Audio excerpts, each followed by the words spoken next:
আমরা বলতেছি পিয়ার ছাড়া কেমনে ইলেকশন হয় আমরাও দেখবো।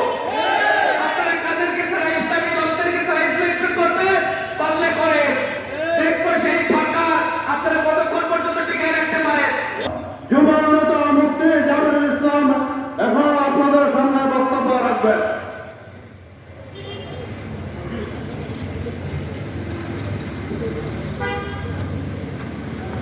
السلام عليكم ورحمة الله وبركاته. نحمده ونصلي على رسوله الكريم أما بعد فأعوذ بالله من الشيطان الرجيم بسم الله الرحمن الرحيم. إن الدين عند الله الإسلام صدق الله العظيم. ইসলামী আন্দোলন বাংলাদেশ বান্দারবান জেলা শাখা কর্তৃক আয়োজিত আজকের এই গণসমাবেশের প্রধান অতিথি হিসেবে উপস্থিত থাকবেন ইসলামী আন্দোলন বাংলাদেশের যুগ্ম মহাসচিব জননেতা মাওলানা ইমতিয়াজ আলম সাহেব। আরো উপস্থিত থাকবেন ইসলামী আন্দোলনের কেন্দ্রীয় দায়িত্বশীল এবং ইসলামী আন্দোলন বাংলাদেশ বান্দরবান জেলা শাখা এবং অঙ্গ সংগঠনের দায়িত্বশীল বৃন্দ। সকলকে জানাচ্ছি ইসলামী যুব আন্দোলন বাংলাদেশ বান্দরবান জেলা শাখার পক্ষ থেকে আন্তরিক মোবারকবাদ। সম্মানিত উপস্থিতি, আপনারা সকলেই জানেন বাংলাদেশ 1971 সালের পর থেকে স্বাধীন হওয়ার পর থেকে এই 2024 সাল সর্বশেষ যে নির্বাচন হয়েছে প্রত্যেকটা নির্বাচনই ছিল প্রশ্নবিদ্ধ।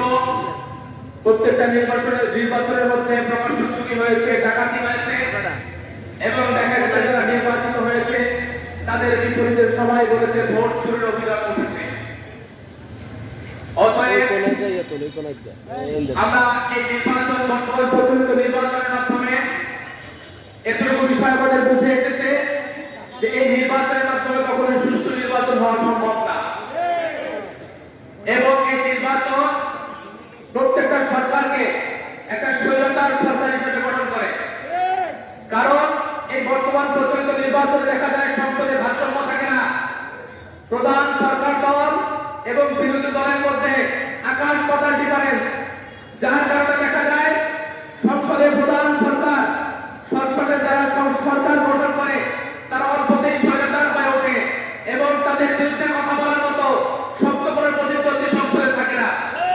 কিন্তু দেখা যায় যে প্রধান সরকার যারা হয় তারা সর্বোচ্চ এখন পর্যন্ত বাংলাদেশে মাত্র 40% ভোট পেয়ে তারা নির্বাচনে সংসদে গিয়েছে, কিন্তু 60% মানুষ তাদের বিরুদ্ধে ছিল।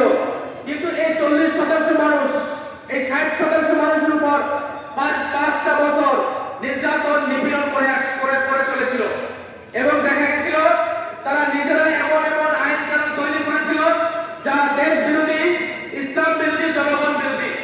অতএব আমাদের ইসলামী আন্দোলন বাংলাদেশের দাবি আগামী সংসদ নির্বাচন হতে হবে পিয়ার নির্বাচন। পিয়ার ছাড়া নির্বাচন ইসলামী আন্দোলন মানে না। ইনশাআল্লাহ আপনারা তো বহুত কিছু বলতেছেন, আমরাও বলতেছি পিয়ার ছাড়া কেমনে ইলেকশন হয় আমরাও দেখবো। আপনারা কাদেরকে ছাড়া ইসলামী দলদেরকে ছাড়া ইলেকশন করতে পারলে করে দেখবো সেই সরকার আপনারা কতক্ষণ পর্যন্ত টিকিয়ে রাখতে পারেন। পিয়ার ছাড়া ইলেকশন ইসলামপন্থী জনগণ বাংলাদেশের জনগণ মানবে না। আজকের এই গণসমাবেশ থেকে বান্দরবান থেকে আমরা দাবি জানাচ্ছি পিয়ার পদ্ধতি ছাড়া কোনো ধরনের নির্বাচন ইনশাআল্লাহ আমরা বাংলার জমিনে হতে দিব না। আজকে এখানে বিদায় দিচ্ছি। ইনশাআল্লাহ দেখা হবে রাজপথে, কথা হবে স্লোগানে। আসসালামু আলাইকুম ওয়া রাহমাতুল্লাহি ওয়া বারাকাতুহু।